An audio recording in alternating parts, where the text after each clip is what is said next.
Hello everyone, it is once again I, Hunter, aka the Ultra American TTRPGer. And today's video is going to be something different. Today, I will be starting my brand new solo series using the Syndicate RPG. And this is written by Wayne Klingman or also known as Mr. Big. And he uses the Tiny D10 system by my friend Aaron, the original creator of the Tiny D10 Fantasy and Core system. And all that stuff will be posted down in the description as always, where you can get this game, where you can get Tiny D10 and all that. And you can also follow them both on X as well. Rocking again today, I got the Game Like You Got a Pair shirt by my boy Patty. Description also in below if this shirt is still available. I think it is. I know he's moving some stuff off the site. But I think this shirt is still there. As well, on top of, speaking of merch, my Tabletop Frontline merch is now available to be purchased as well. And that link is also in the description below. And so today, we are going to be introducing the 4 characters that I will be playing as in in this series that I'm calling the Bordeaux Bastards. As if you hadn't seen the post on X, this game takes place a few years after the events of the Mafia 3 video game, so about the turn of the 1970s, and we're going along with the ending of Lincoln Clay staying in New Bordeaux and becoming basically the new Dawn of the New Bordeaux. And so the characters we have today, we have Aaron Mosley, who will be the enforcer of the Black Mob, and now, there isn't a Black Mob option when it comes to the families in the Syndicate. The 4 options it gives you in the Syndicate. You have the Italian Mafia, the Triads, the Irish Mob, and the Russian Mob. So what I did was I just reflavored the Russian Mob to be the Black Mob that is one of the families in the Mafia 3 video game. And then, so that's Aaron Mosley. Then on top of that, we have Caden O'Griffey, the fixer for the Irish Mob. And so he's Irish, your typical Irishman, little drunker, but he's also the main fixer. If you want something fixed up or to be done, he knows how to get it done. Next on the list we have Larissa Rubino, one of the 2 twins of the Rubino family in the Italian Mafia. And she is the schemer role. For even though her brother is more like the looks and the persuasion, Luisa is always the brains. She knows what to do and how to get things done. And then the last character we have to introduce is the twin brother, Romano Rubino. And he is also the Italian Mafia, and he's the smuggler role. And again, it's just, the smuggler is mostly, it's that persuasion, the connections, knowing who to talk to and all that jazz, basically. So the really cool thing about Tiny D10 is the majority of the roles use only a 10-sided dice. And I have a whole bunch of them here, so I'm trying to make sure I keep them all nearby so I don't lose them. And all damage in this game will deal just... I didn't realize my thing just went down. Whoops, sorry about that. All damage in this game does 1 point unless something in the character sheet specifies otherwise. Because I know there's a few weapons in this game, like for example here, let me pull up. Like here on Romano, he has a semi-automatic pistol and a baseball bat. And the pistol does 2 extra damage if it hits. And on these you have 4 attributes. It's aspect, intellect, power, and reflex. All these characters have this. And so it is from that point that we will be going forward on this. And what we are going to do now is, originally I do have, once again, the excuse me, it's the Ultimate Solo RPG Toolkit that I have been using for my Barrows of Borderlands solo video series. So if you haven't seen that, go check that out. But what I'm also doing is, because I did Tiny D10 with my buddy Patty and our mutual friend War God Gaming some time ago. And we were using Cyrus Wright's Let It Roll Oracle. But there was something about using a D6 on a primary D10 game that just didn't sit right with me. So at one point, I actually made my own a D10 Oracle. However, and I instead will be using, I found this D10 roll under, if it'll show up here really quick, solo rules. And this is what I'm going to be using for this game. And it's instead of trying to like say you get if it's this let's say it's like 1 through 5 it's a no, or and then like 6 through 10 it's a yes. This one utilizes a roll under mechanic. So let me increase the size here and you all can see.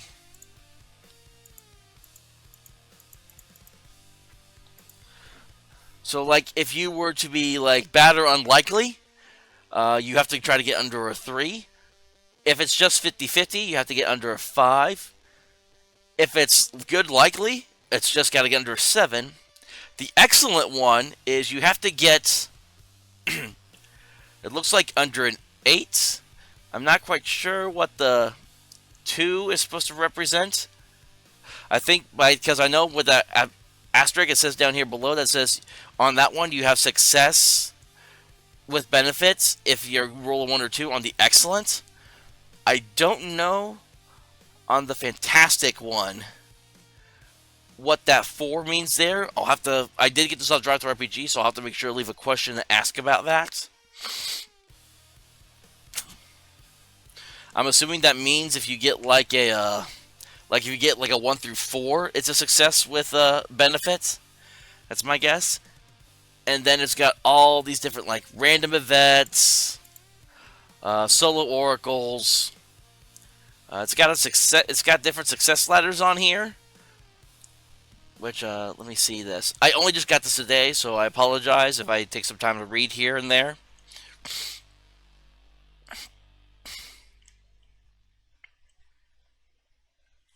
Yeah, so basically, like you're just reaching successes or failures depending on how your game goes. And then you have oracles for like quests, names of your NPCs and villains, which a lot of these are mostly fantasy. So I'll have to find it. So I think, I don't know if this book that I have in front of me has a name generator.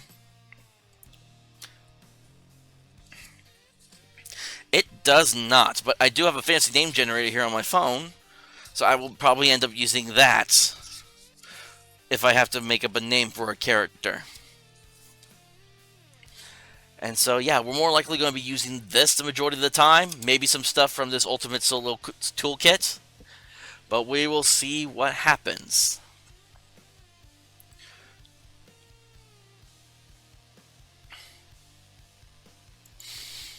And so, it is the year 1971. The city of New Bordeaux has changed drastically since the days of Sal Marcano and his rule over New Bordeaux. With Leakin Clay getting his vengeance and taking down the entire mafia family of the Marcanos. He and the few mob leaders that are left, which are, I don't remember their names at the top of my head. I'll have to try to remember those. They're with I think it was Cassandra, Vito, and Paul. Yes, all taking control of the various aspects of New Bordeaux, with Leakin Clay ruling over the 3 of them.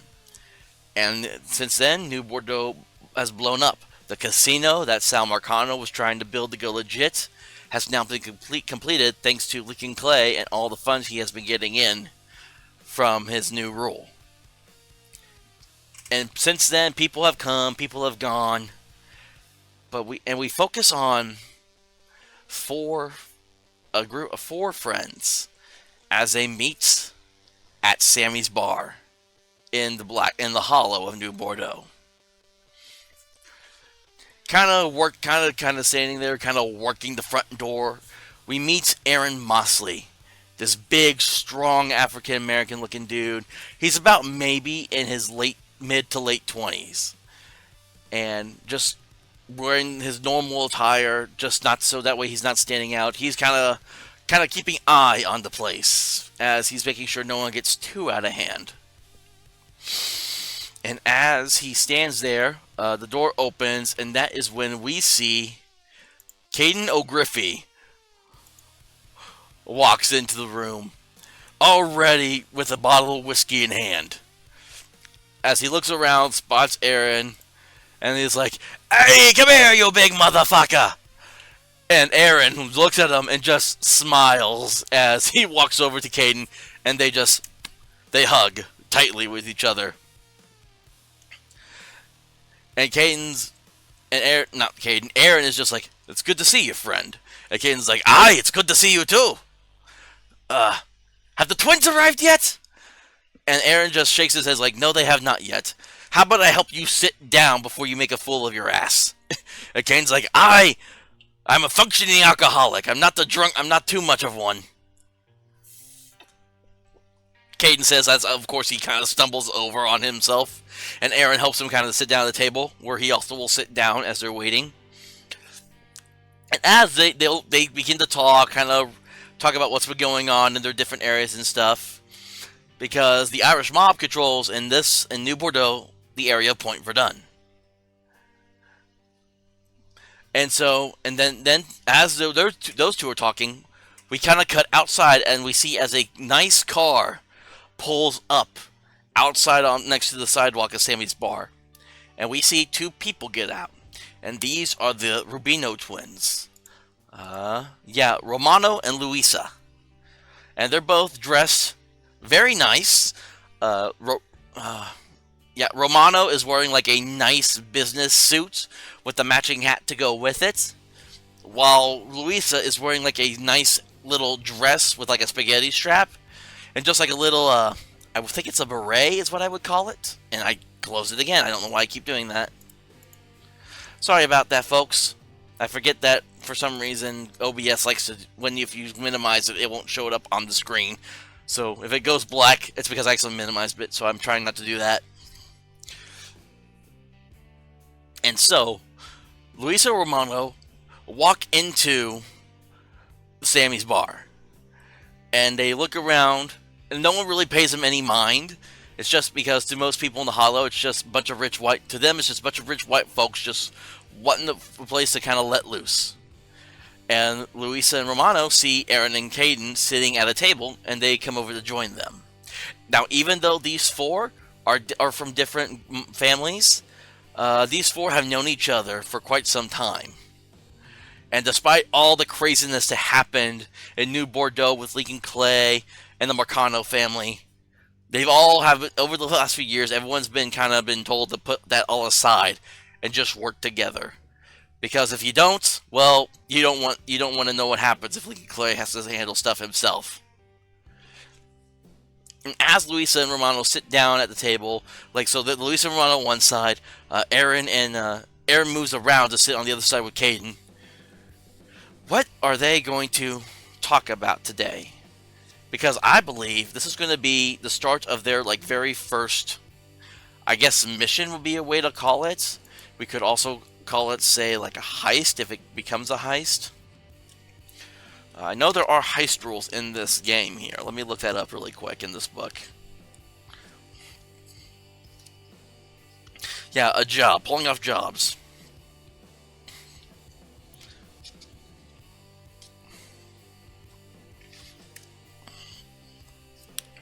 So let us roll on our table here to see what their jobs are going to be. So we're going to do this quest thing right here.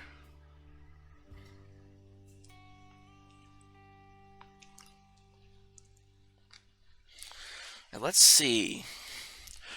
I need a notepad to write this stuff down, so that way I can make sure I'm keeping track of it. I should have thought of that, or should have had this over here earlier. Right. So I got some pens here, and let us roll to see what we get for our quest. Alright, so that's a 4, so... Alright, let me go back here really quick so I can actually see. We got... Smuggle.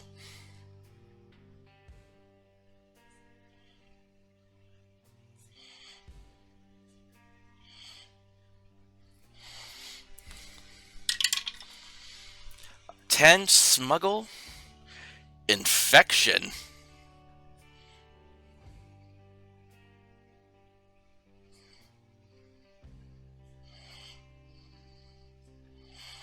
Smuggle infection. Theme is corrupted.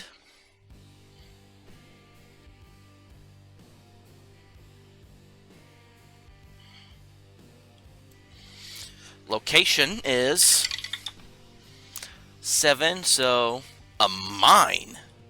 This might be interesting. I wonder if there even is a mine in New Bordeaux.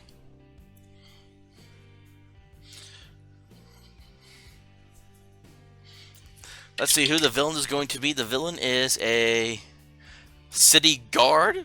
So this could be just like a small time. So for city guard, this could be just like a small time thug or something, just trying to get a bigger payouts. And this is before your homeland starves. Oh, I need to. What was his minions are actually madmen.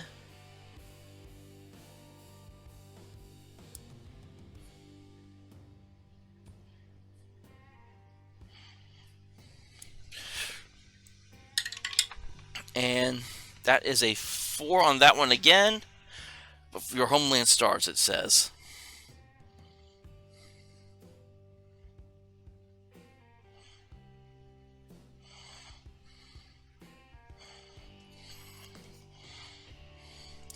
Trying to write this so I'm not using up too many lines. Okay, so smuggle, infection, corrupted mine, city guard with madmen before the homeland starves. So how I'm picturing this is, because this is about smuggling, Romano probably overheard that someone in the let us actually roll to see who it's going to be. So we have in this game, in New Bordeaux, we have the Black Mob, the Irish Mob, and the Italian Mafia. However, I'm going to introduce 3 other possible kind of mafia or gang type groups into this game as well. We will have the Mexican cartel, the Russian mob, and the triads. So I'm going to roll a d6 here. So we will do 1 will be the Italian Mafia, 2 will be the Irish mob, 3 will be the Black Hollow, 4 will be the Russian mob, 5 will be the cartel, Mexican cartel, 6 will be the triads. And on a on a 3, that is the Black Mob. So Romano has overheard that someone in the Black Mob that works for them is looking to smuggle in. I think this would be like some kind of like some knockoff drug to get people hooked on that does more harm than good. And I think instead of the madmen, this is more like the drug addicts that are kind of working under him to get their fix.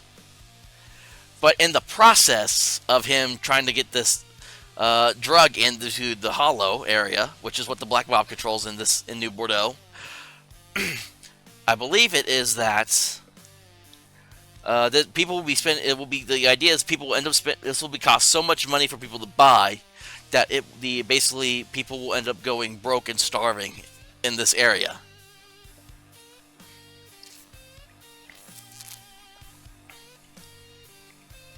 So Romano looks at Aaron and says, "My friend, I have some bad news. I have heard through the grapevine that someone inside your network is dealing illicit drugs into New Bordeaux."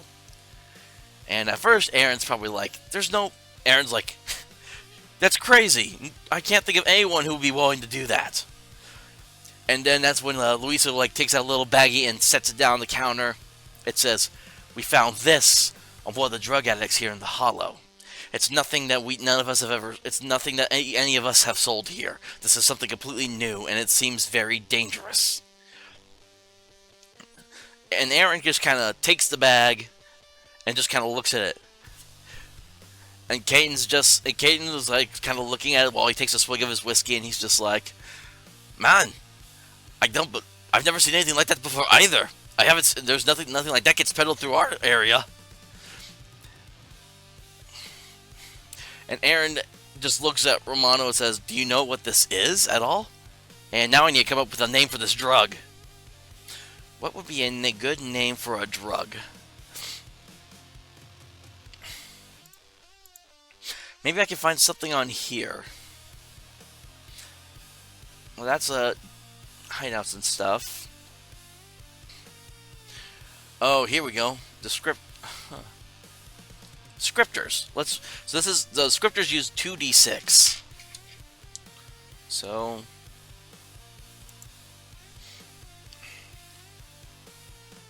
let me roll this up a little more. So we have, looking at it from your guys, we'll call that 25. So 25, foul. So we'll say foul. 25, foul. And then let's just roll it again and see what else we get.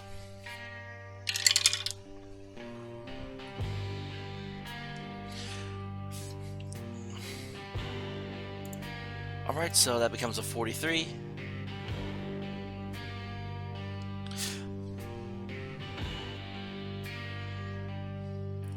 Okay, so this drug is going to be called Foul Plea.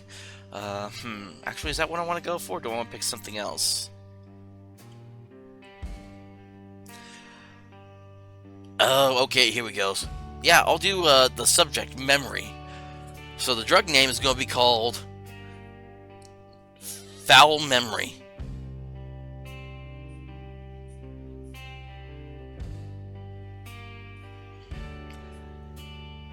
Because it's been given this name because it messes with people's heads.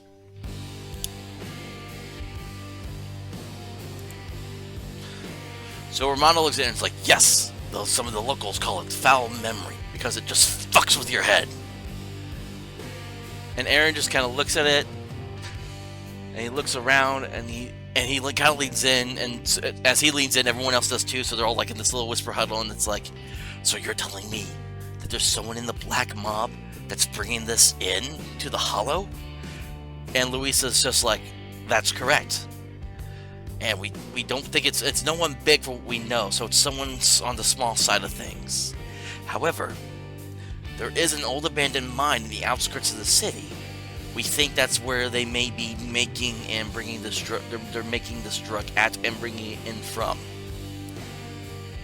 And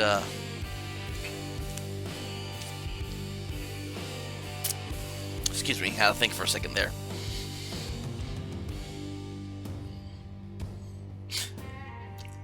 Yeah, sorry. Had something on my lip for a second there. It distracted me. Aaron just kind of looks at everyone and just says, alright, so what's the game plan? And I think at this point, this is where we're going to enter the, where they're going to plan.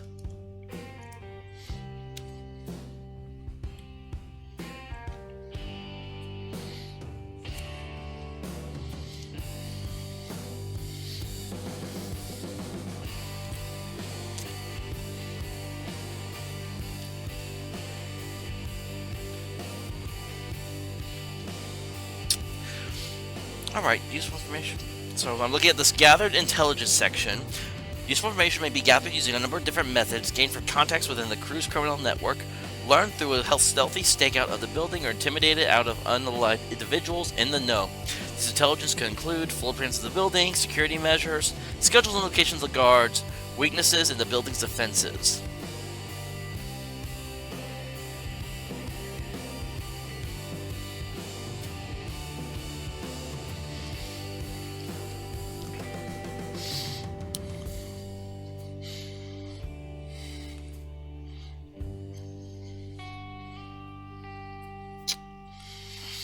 Alright, so everyone in the crew is going to have a different job. So what I'm thinking about having happen is, so let us think here. Caden is going to be, Luis is going to hand Caden this new drug, foul memory, to him. And she's going to tell Caden, I want you to figure out if there's a way that we can reverse the effects of this. Basically kind of an antidote for it. Is that something you'll be able to do? Caden just kind of looks at the drug, and he's like, I'll sure as hell try, Mom. And he's going to take the bag he put in his like little coat pocket, and he's going to walk out. Louisa will turn to Aaron and say, you need to figure out who on your side is the one delivering and bringing these drugs into your area, so that way we can point them out. It's like, because we don't want to try to start anything without proof. And Aaron just kind of nods, and he will kind of stand up, and he will kind of start, and he will also walk away.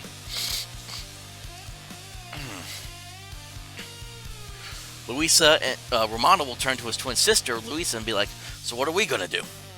And Louisa just says, well, we are going to see if we can find out how they're getting this in under our noses. Because we may be able, not only will we be able to stop them, we may be able to track them back and see maybe we can sneak in without notice. We can stop this all once and for good. And Romano's just like, that sounds like a plan. You're the one with the brains. And Louisa's just like, you're damn right. And so let me see how we're going to do this.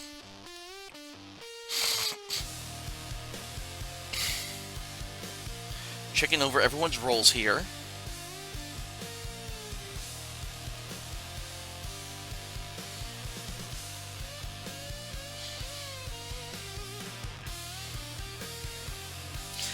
Because, let's see, everyone has, in Tiny D10, people have a certain amount of hit points and power points. And what the hit points are very explanatory, but what power points do, it allows people to do specific, do extra, like, extra skills or abilities. Like for the Fixer, he has the backup plan, which means that when he's below half his hit points, he can call for reinforcements. Precision Strike means that he can, if he fails an attack, he can aim and roll again. And then for the choice, I gave him Wise Guy. Now, what did Wise Guy do? Oh, it just gave him an extra intellect point, which he's going to probably need to try to figure out how to counteract this drug.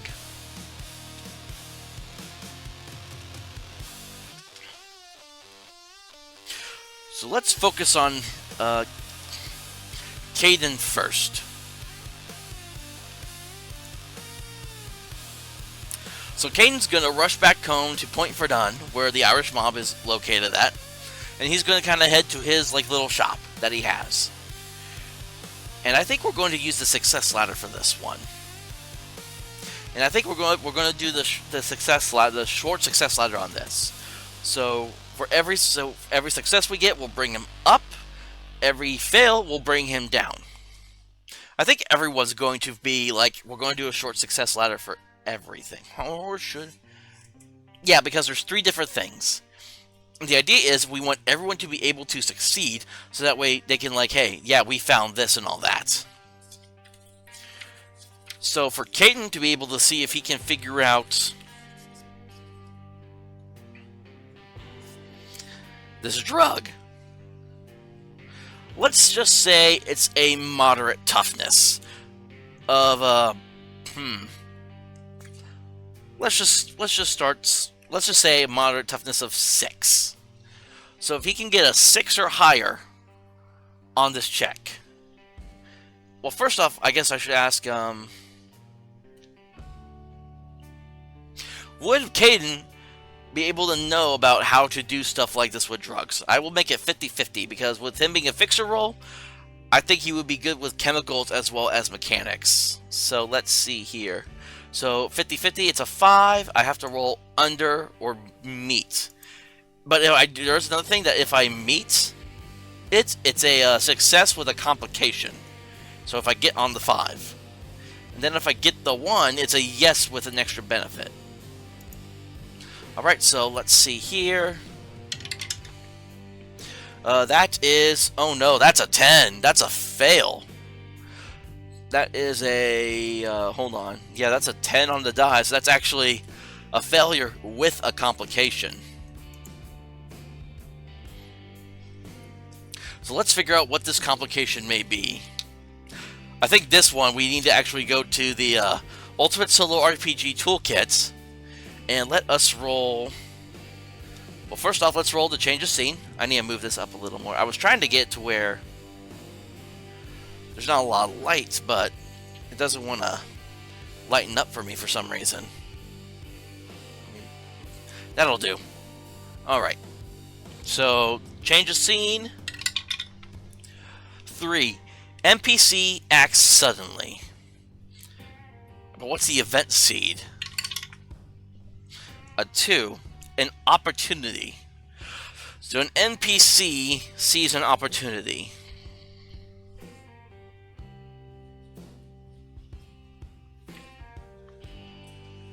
But let's see what the action theme table gives us. What is this opportunity that this NPC may see in regards to this? And it's a D4 for the action table, and then it's a D12 as well. So let us see here. So that's a 3 and a 4. So intimidate.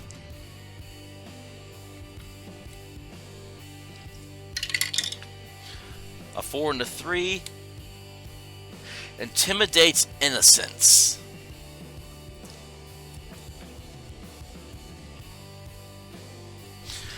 So what I'm going to say at this point is, while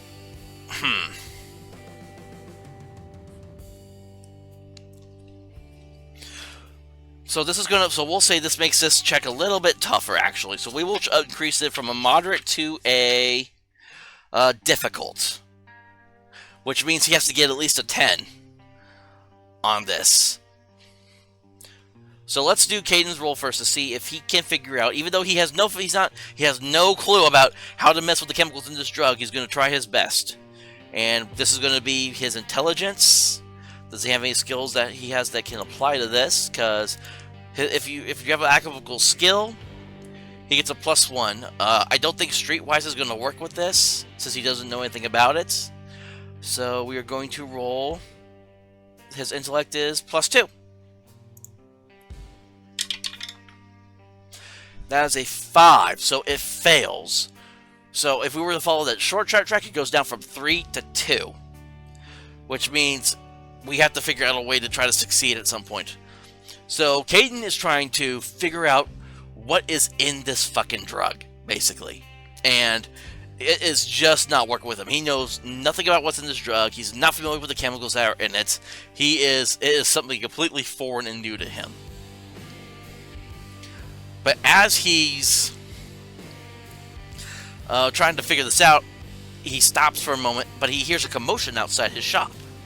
And as he looks out the window, he sees a couple like drugged out. He sees like a couple African American men coming. It's like that have one of his buddies. What will be this buddy's name? Let's give this guy a name. Let me pull up the fancy generator on my phone here really quick.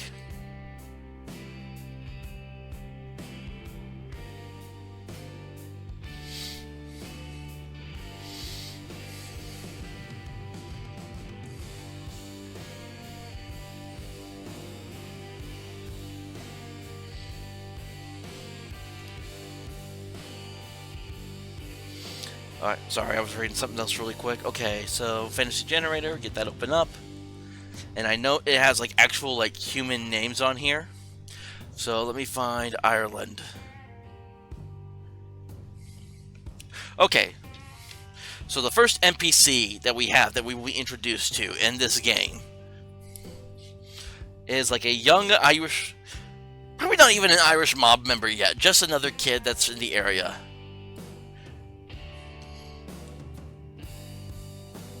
This will be Lee O'Driscoll.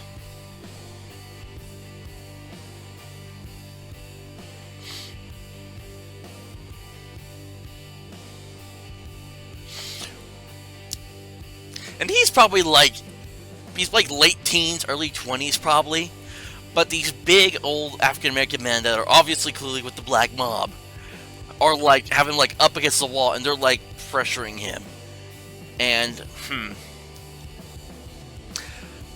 let me see. Does he see? Going back to the roll undersheet here, really quick. Because I'm picturing that these two black mob members are trying to. These are like they work for whoever it also is that is like pushing these drugs into the city, and they're trying to get Lee Driscoll to purchase these drugs off of him to sell in the in Point Verdun area. So does Caden see them? Like, do they actually like? Does he actually see like the black mob guy bring the drugs out to try to shove it to give to him? I will say it'll be 50-50, so I gotta get under. No, he does not see. On the 7, he does not see it, but he doesn't. But I don't think he still likes that they're like pushing up against someone in his area. So he's gonna kind of come out of the shop, and Caden's just gonna be like, "Oi, what are you two doing over there?" And now let's roll on the and get the reaction table open in this, and we will roll to see what the reaction is of these two black mob guys are. 6. So they are unfriendly to Caden. So we see these two guys as they just kind of, as one like looks at him and is like, "Oi!" No, he doesn't say that. He's not Irish. He's like, "Why'd you get lost?" He says, "Let us do our business." And Caden's just like, "You're in my area, so if you're going to do business, you need to discuss it with one of us." And Caden will say as he approaches these two gentlemen. So let's roll the reaction table again to see how they react to that. And that is a... Oh, look at that. That's a 12. And a 12 means they're friendly. So I think as Caden approaches them, I think the other guy is about to start walking towards the other guy, but the other one just kind of grabs on his shoulder, and he's just like, no. And it's like, and the other guy that was bothering Lee Driscoll is just like, it's like, "I apologize for our intrusion.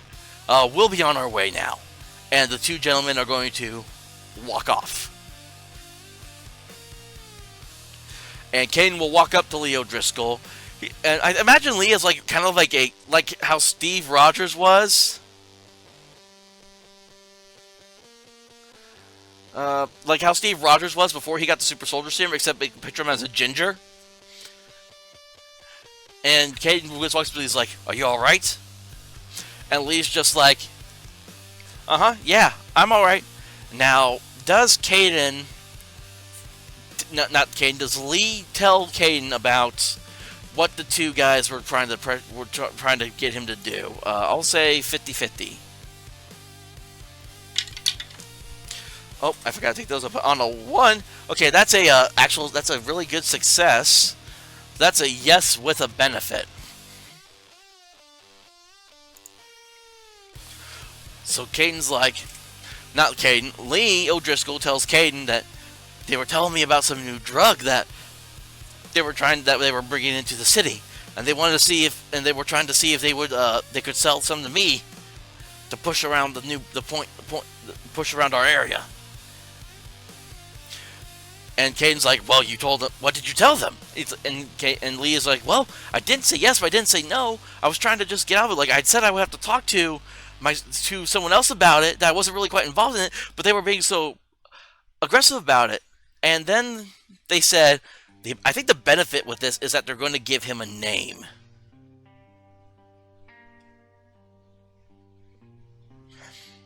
So I need to find...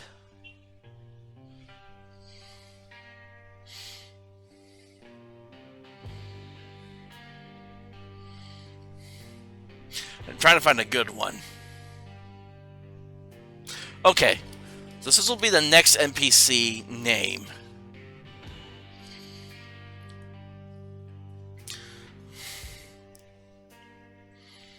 I'm trying to think,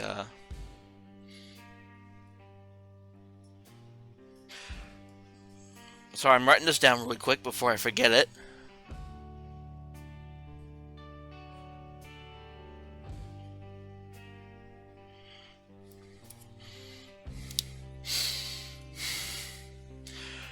And Lee will tell Caden, they told me that if I try to back out of it, Myron would be disappointed. And Caden will just be like, who's Myron? And Lee's like, I don't know. I assume he's with them. And it's like, I'm assuming they're all with the Black Mob. So, and it's like, don't you know someone for that area? And Caden's just like, yeah, I do. I will make sure to let them know about this. You head on home and be safe, Lee. And Lee will just nod his head and he'll take off. We'll cut next to, let me go to Aaron's character sheet now. Aaron Mosley. As he is kind of making his rounds around the hollow, and he's just kind of looking around, asking questions. Now, unfortunately, we are at a we're currently at 2 because we failed to try to see if we can come up with something for that drug, so it puts us at 2.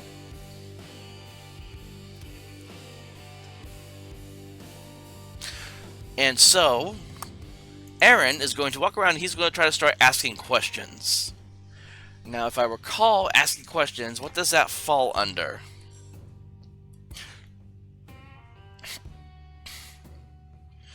I believe it is,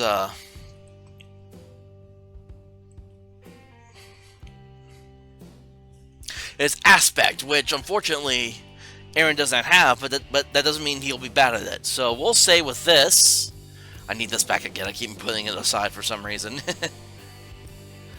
We'll say this is still a moderate toughness check. Make it a 6. And I think he's trying to be a little bit intimidating. A little bit. He's trying to use his size to his advantage when he's trying to talk to people. And so let us see how he does. So I get to add a +1 to this, and I'm looking for a 6 or higher. Nope, on a 3 it doesn't. That was a 3, so it only makes a 4. So once again, that is a fail. Man, we are not doing so well with this one. So I think actually Aaron is trying to, he's asking around, trying to figure out what the heck's going on, but nothing is really happening. So let's do a change scene event and we'll see what happens here. Let's see if something interesting happens because with this failure.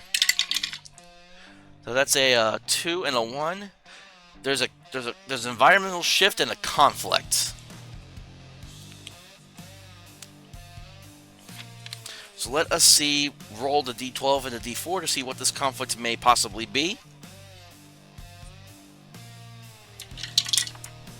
That is that's a 4 and a 5, so restore.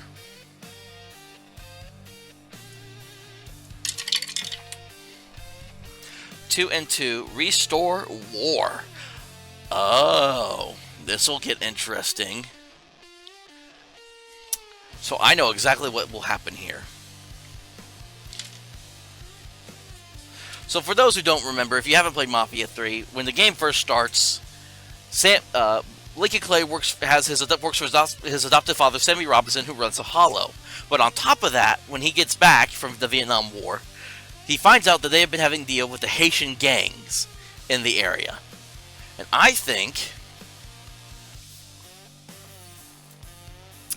even though Lincoln Clay has kind of squashed the majority of that and it's all been put to rest, there may be just a small subsect of the Haitian gang that doesn't like that Lincoln Clay took over. So I think this will be interesting to see how this happens. There's going to be, as he's walking around trying to figure out questions, there is a car that pulls up. That pulls up, not because he's, let's say, hold on, I'm thinking here again. As he's about to go back into Sammy's bar. Or I think it was actually called Perla's. No, Perla's was a movie theater. A car pulls up And let me see if I have to roll how many thugs come out.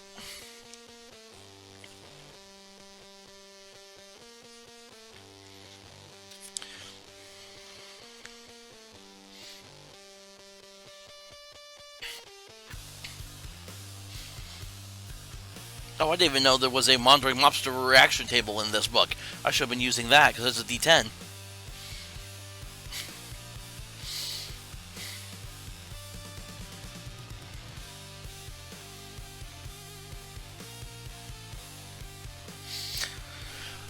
Let's just say, it's only one, it's only one guy, that's Aaron, so we'll just say,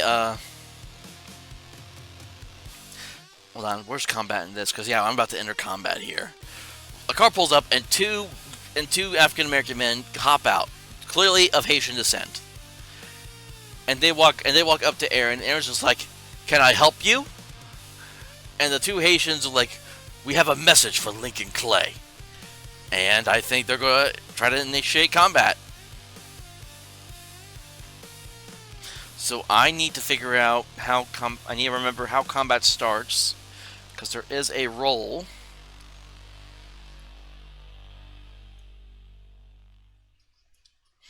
That's not it.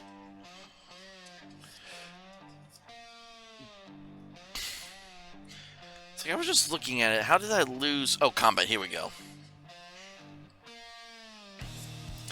Alright, so everyone has to roll reflex.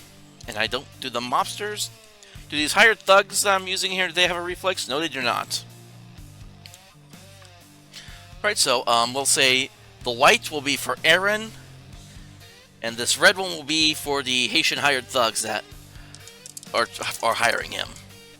And does he have reflex? I don't think he has reflex. Oh, nope, I'm looking at it. He does not. So let's see who gets the highest. Aaron on a 10 gets the highest. So as he sees, like, as these the Haitian gigs like bring up their fists, he sees the brass knuckles that are on the fists of both of these Haitian thugs. And Aaron is going to... And let me remember what he has. He has a sawed-off shotgun, which I don't think is on him at this time. But he does keep a set of brass knuckles in one of his pockets.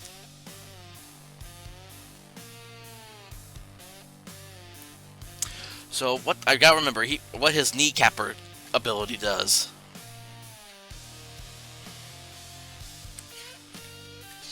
I believe the kneecapper thing only goes to kneecapper inflicts +2 damage and prevents the target from moving for 1d10 rounds. Okay, here we go. This is what the PowerPoints are going to be used for the abilities like this. So I think, yeah. Aaron is going to immediately go, like, he's going to reach to his pocket, pull out his brass knuckle. He's going to try to deck this guy and knock him out. So this hired thug here is a... No, that's not it. I just saw their stats in here. Hired thug. Let's say these guys just have a toughness of 4. They're not super strong. They only have like...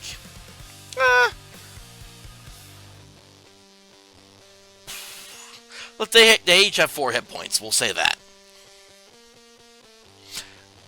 And then let's see here. So it also says the brass knuckles. I also do another +1 damage on an attack roll of 8 or higher. But then with Aaron's kneecapper ability, again, I will inflict an extra 2 damage and prevents the target from moving 1d10 rounds. But that's if I hit, so I'll spend the power points if I hit. So I need to try to get so I get +2 with my power, because that's what you use to attack in this. And I have to get a 4 or higher.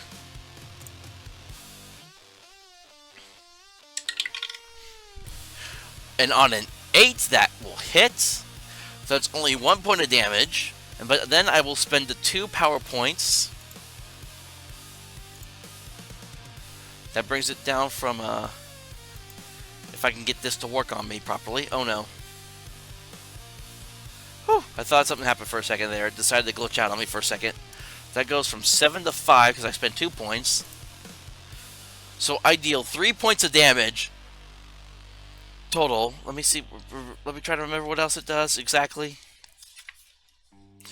Prevents the target from moving for 1d10 rounds. So we see as just before these two Haitian thugs can do anything, Aaron's just like whoopah at one of the thugs and just clocks him cold as he falls and he's going to be out for commission for 7 rounds at least. Now the other guy just saw his buddy get just straight flattened out. So let me roll on the let me find that yeah, the wandering. Yeah, let me roll on this table in here. Not this one. I don't like this one that much. It only works well if it's like you're trying to like have stuff happen. So let me roll on this one instead. So, all right, 2d6. Let's see how his buddy reacts. On an 8, favorable. Okay. So the other guy's not even going to bother trying to fight Aaron. Aaron's just kind of like, the other Haitian guy just looks at Aaron. He's like, no, please, don't hurt me. Let me just take him and leave. And does Aaron let him leave is the question now. Going back to the Oracle, I will say it's a 50-50 chance that Aaron lets him leave. Okay, I rolled under. Because it's under, I rolled under. So on the 3, Aaron just watches as the one Haitian thug just drags his his unconscious friend back into the car and just drives off. And we'll say on that's a success actually. So that will bring well, actually no, we'll leave that down. Because that's still, I think that brought us down to a. I'm trying to make sure I keep track of my time.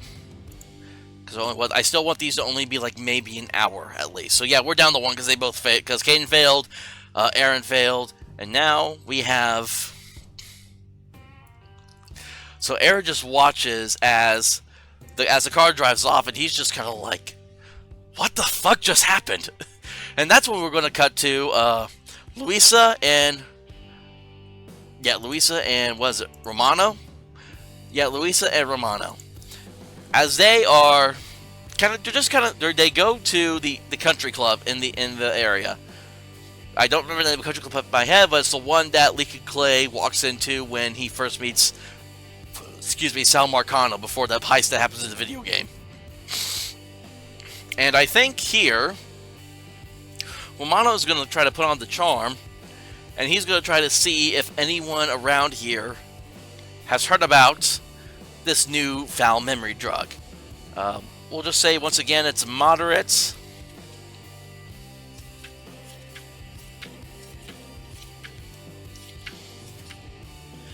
Moderate 6, and he has a +2 to his aspect.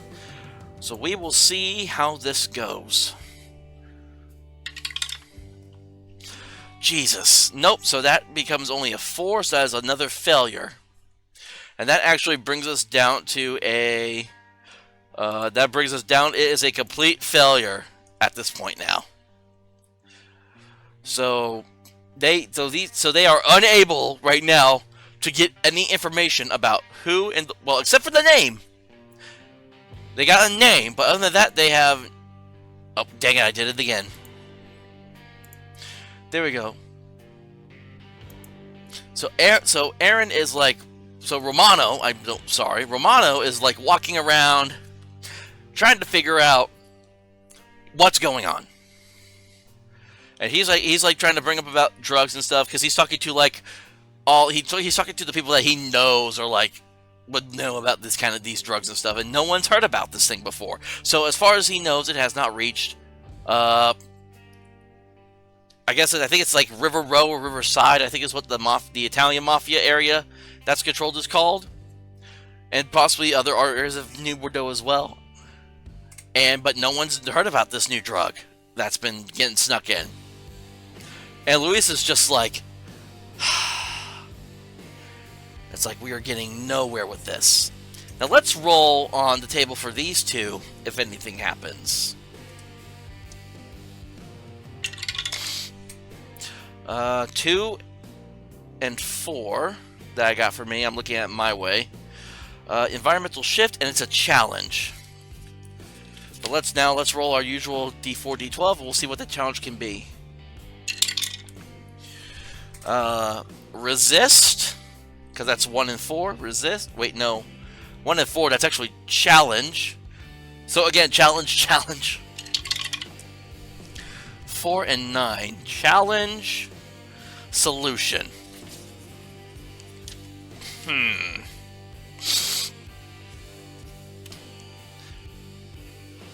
So there's a challenge. And okay, yeah, basically they're trying to find a solution to figure this out. That is what is going on now.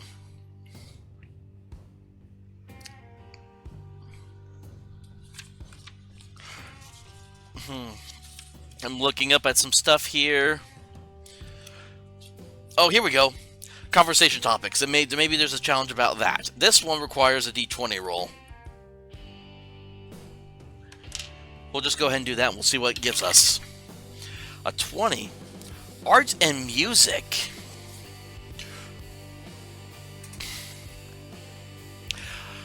Oh, I think I may have a way that we can remember this now next session. So, as they're like, Luis is trying to figure out, like, it's like we're getting nowhere with this. I have a feeling that Aaron and Caden aren't doing too well either. And Romano's just like, well, what do you want us to do? I asked everyone I know. No one knows about this. And then let's just say, let's give this NPC that walks up to them about a problem a name. What is he? Okay, he's got to be French. Let's make him French.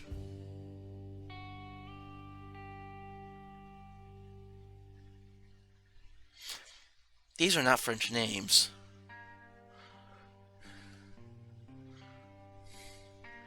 Hold on, I actually like I like this one.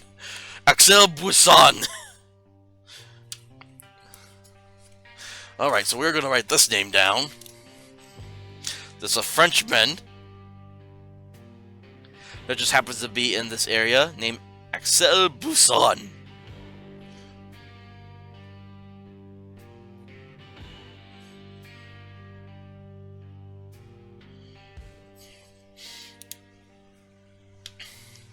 And Axel Buisson walks up to the Rubino twins, and it's like, "Ah, Mademoiselle, Monsieur, are you the Rubino twins that I have heard so much about?"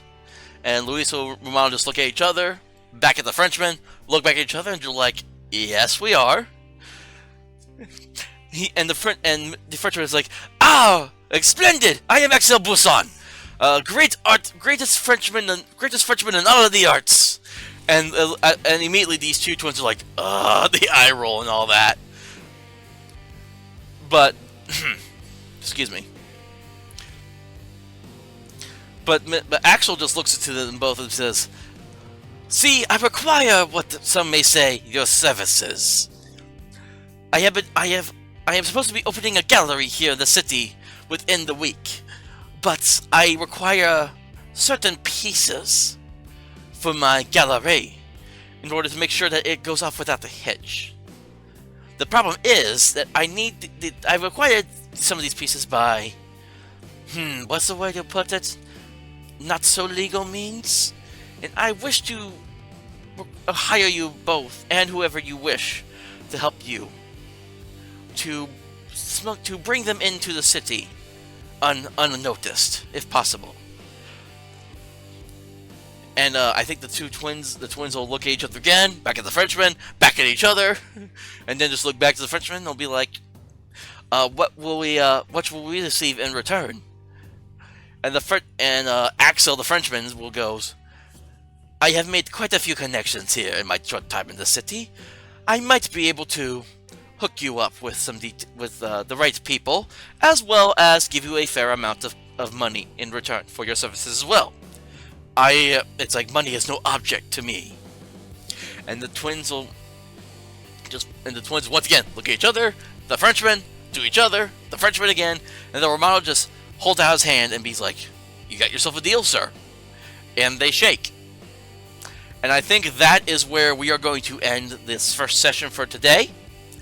The next time I record session 2 of the Bordeaux Bastards story, we're going to be playing ourselves a little smuggling operation to smuggle in art into the city. So I am looking forward to doing more with this game. I've had my eyes set on this for a while. I'm good. I'm actually some decent friends with Aaron, the creator of Tiny D10, and I've actually been now talking to Mr. Big here and there, talking about some of his other games that he's about to bring out as well. Looking forward to playing those as well at some point. And so, yeah, just keep yourselves posted, and I will see you all next time on the Bordeaux Bastards.